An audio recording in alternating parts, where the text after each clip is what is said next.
ये जो उसके बारे में थोड़ा सा प्रकाश डालिए भी, क्या इसका लाभ है? देखो, कथाओं का लाभ तो होता ही है। हमारा संकल्प है कि चाहे वो हरियाणा हो, पंजाब हो, राजस्थान हो, पूरा भारत कहीं भी हो, हमारे यहाँ गौ माँ के लिए कहा जाता है गावा विश्वस्य मातरा। तो अगर गौ माँ की कथा करेंगे, गौ माँ की महिमा गाएंगे, गौ माँ का महत्व बताएंगे, तो वो लोग उसको समझेंगे और फिर गौ माँ के प्रति उनकी आस्था जगेगी, श्रद्धा जगेगी। क्योंकि ऐसे लिखा है पुराणों में, तो गावा त्रिलोक्य मातरा, गाय तीनों लोकों की माँ है। जो तीनों लोकों की माँ है, आज वो दुखियारी क्यों है? तो क्या हमारी अनदेखी उधर थी, या उसको हम समझ नहीं पाए थे, या कोई समझाने वाले नहीं आए थे? फिर मन में भाव आया, चलो गौ माँ की कथा करते हैं। और फिर देखा कि गावा सर्व सुखप्रदम, गौ माता सभी सुखों की खान है, तो हम दुखी क्यों हैं? फिर बात है कि गावा स्वर्गस्य सोपानम, गौ माता स्वर्ग की सीढ़ी है, तो फिर हम स्वर्ग की सीढ़ी से दूर क्यों हैं? फिर मन में विचार आया, आओ गौ माँ की महिमा गाते हैं, जन जन तक गौ माँ की महिमा को पहुँचाते हैं। लोग गौ माँ की महिमा सुनेंगे, गौ माँ के साथ जुड़ेंगे, गौ माँ के साथ जुड़ेंगे तो उनका जीवन धन्य होगा और गौ माँ की सेवा हो जाएगी। मेरा ध्येय तो कथा करने का यही है। गुरुजी, सिरसा ऐसा जिला है जिसमें प्रदेश में सबसे ज़्यादा गौशालाएं हैं, लेकिन उसके बाद भी जो बेसहारा गोवंश है वो फिर भी उनको आश्रय नहीं मिल रहा है। देखो, बहुत, जैसे आज से अब 10 साल पीछे जाएंगे तो इतना माने बेसहारा गौधन था, पशुधन था, जिसकी कोई सीमाएं नहीं थी। लेकिन पहले की अपेक्षा अब बहुत नाम मात्र माने 2% पशु सड़कों पे दिखाई देता है। और अब सभी गौशालाओं में फिर सरकार ने भी कहा है कि अब जो गाय, जो बैल सड़कों पे घूम रहे हैं, उनको लोगे तो उनका बजट अलग अलग से मिलेगा। माने उनका 5 गुना बजट बढ़ा के भी दे रहे हैं वो। तो मुझे लगता है कि अब हरियाणा में बहुत कम, और जितना गऊओं को लेकर डिस्ट्रिक्ट सिरसा सावधान है, इतना कोई है भी नहीं है। पूरे हरियाणा में जितनी गौशाला है उतनी फतेहाबाद, सिरसा में गौशाला होंगी। इसलिए बहुत अच्छा सा लगता है कि हम लोग जो भी अब पशुधन सड़कों पर, हम चाहेंगे कि इसको इन आने वाले समय में इसको देखने को नहीं मिलेगा है। गुरुजी, धर्म की असल परिभाषा क्या है? लोगों के मन में है ना, धर्म को लेके अलग अलग विचारधाराएं हैं। असल में धर्म की परिभाषा क्या है? देखो, एक बात बताऊं, अग्नि का क्या धर्म है, जल का क्या धर्म है, पानी का क्या धर्म है, वायु का क्या धर्म है? बस ऐसे ही हमारा धर्म है। धारयति इति धर्मः, जो धारण करता है। धर्म के 10 लक्षण हैं। तो धर्म को किसी जाति पाति के साथ ना जोड़ा जाए। हमारे तो कहते हैं मानवता ही सबसे बड़ा धर्म है। कोई कहते हैं परहित सरस धर्म नहीं भाई, आओ परोपकार करते हैं। कहीं लिखा अष्टादश पुराणेषु व्यासस्यम वचनम द्वयम परोपकाराय पुण्य पापाय परपीडनम। आओ, परोपकार से बड़ा कोई धर्म नहीं है। तो मुझे ऐसा लगा कि हम सबसे बड़ा धर्म तो मानवता का धर्म है।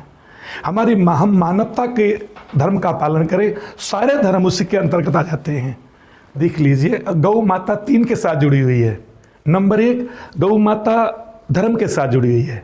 नंबर 2, गौ माता समाज के साथ जुड़ी हुई है। नंबर 3, गौ माता विज्ञान के साथ जुड़ी हुई है। आज हमारे सनातन धर्म में 16 संस्कार हैं, लेकिन 16 संस्कारों में गौ माँ साक्षी खड़ी है, धर्म के साथ जुड़ी हुई है। हमारे तो पहले बेटी का विवाह भी होता था तो बदले में साथ में गौदान देते थे बेटी को, बेटा गौदान ले जा, तेरा भला होगा। तो पहले गौदान का अनादिकाल से, जब राम वनवास को गए तो भी गौदान देकर गए। भगवान राम रजा क्यों दीनी दान है? अगर गौ माता का इतना महत्व नहीं था तो भगवान राम गौदान क्यों करते थे?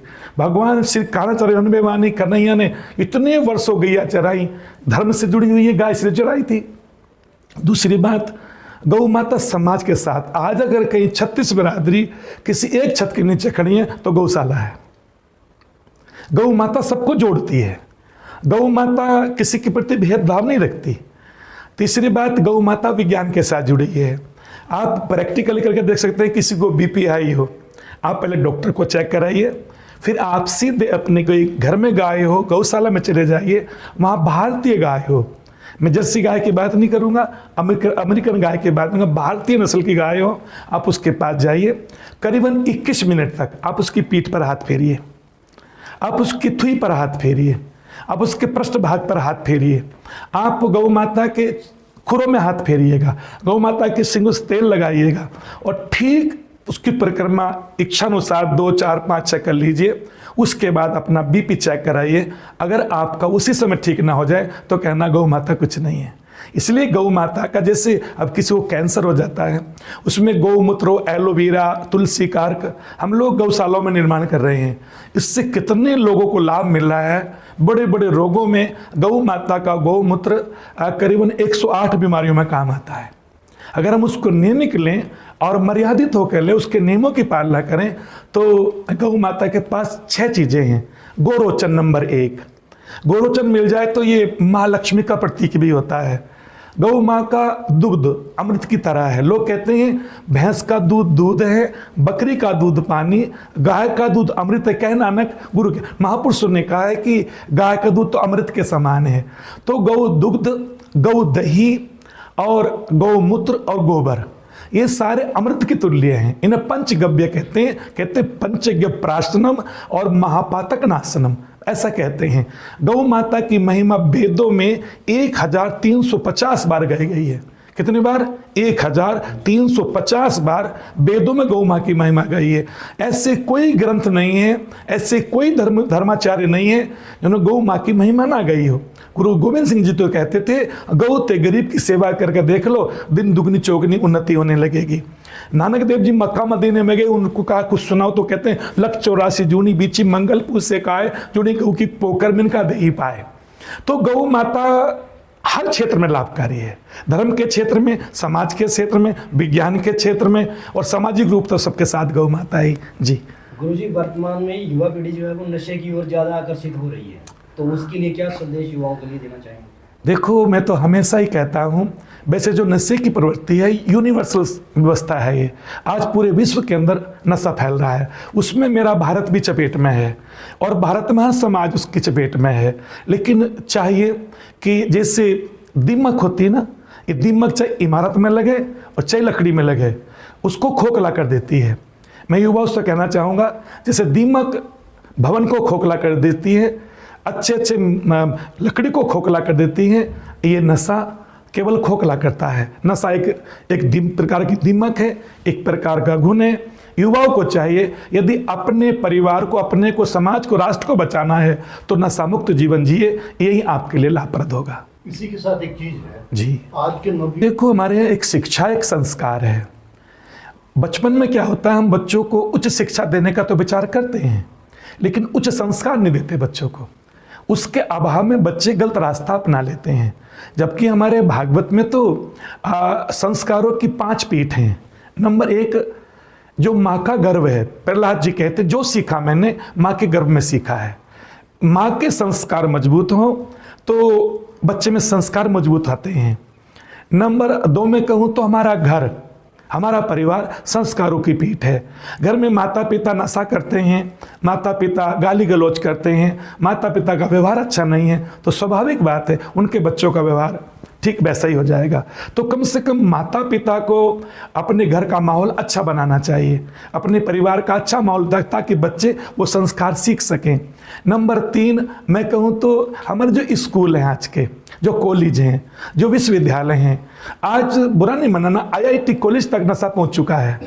तो जब हमारे कॉलेजों में ऐसी व्यवस्था हो जाएगी, मैं सबको नहीं कहूँगा लेकिन कई जगह शिकायत मिलती हैं, लेकिन अगर हमारे स्कूल, हमारे कॉलेज, हमारे विश्वविद्यालय अगर इस पर थोड़ी सावधानी बरतें तो बच्चों को बहुत कुछ सीखने को मिलता है। वहाँ बच्चों का प्राण है आप उसका कॉलेज, उसका विद्यालय। तो कॉलेजों से अच्छे, वो भी एक शिक्षा और संस्कारों का घर है, पीठ है। और चौथा हमारी कथाएं होती हैं। हमें कथाओं में चाहिए कि हम जहाँ भागवत कथा सुनाते हैं, मैं तो हर वक्ता से हाथ जोड़कर निवेदन करता हूँ कि आप भागवत कथा कीजिए, लेकिन कम से कम 1 घंटा आप संस्कारों पर बोलिएगा, कम से कम 1 घंटा आप नशे पर बोलिएगा, कम से कम 1 घंटा गौ माँ के लिए 7 दिन में बोल सकते हैं। और ये आपका बोलना कई बच्चों के जीवन को बदल सकता है। गुरुदेव, मोबाइल बच्चों को देखो, मोबाइल की हम शिकायत तो नहीं कर सकते, पहले ज़माने में जब कुएं खुदते थे तो वो पानी पीने के लिए खुद जाते थे, उसमें ना कि कोई डूब के मर जाए उसके लिए थे। ऐसे ही एक मोबाइल है, मोबाइल में आज ऐसा कोई ज्ञान नहीं है। 4 वेदों का ज्ञान है, 6 शास्त्रों का ज्ञान है, 18 पुराणों का ज्ञान है। यदि बच्चे ये चाहते हैं कि अपने जीवन सुंदर बनाना है तो मैं कई बार कहा करता हूँ, बच्चों से भी कहता हूँ, एक तो एक्टिविटी, एक रिएक्टिविटी, एक कनेक्टिविटी, तीनों हमारे पास होने चाहिए।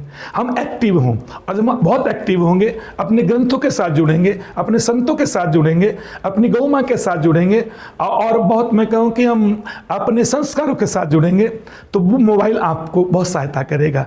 एक कनेक्टिविटी बढ़ाएं अपनी। हमारे आज आप देखें तो हमारा मोबाइल खोल के देखें तो हमारे व्हाट्सएप पर, हमारे ग्रुप में हमारा अपना कोई नहीं मिलता, अपने परिवार का कोई नहीं मिलता। आओ अपने परिवार के साथ जुड़ें, आओ जो अपने व्हाट्सएप पर अपने ग्रुप में अपने भाइयों को जोड़ें, अपने परिवार को जोड़ें, अपने सगे संबंधियों को जोड़ें, फिर मित्रों को भी जोड़ें, फिर बाहर से जुड़ें, लेकिन आप सबके साथ जुड़िएगा। उससे मोबाइल आपके लिए बहुत लाभकारी हो सकता है। और फिर रिएक्टिविटी हमारी होनी चाहिए, गलत बात का हम विरोध कर सकें, हम गलत को गलत से और सही को सही कह सकें। हमें आज की तारीख मोबाइल भी सिखा देता है। तो मोबाइल आपकी उन्नति भी करा सकता है और आपको अवनति की राह पर भी लेकर चल सकता है। आप उसका सही यूज करें तो मोबाइल आपके लिए बहुत लाभप्रद है।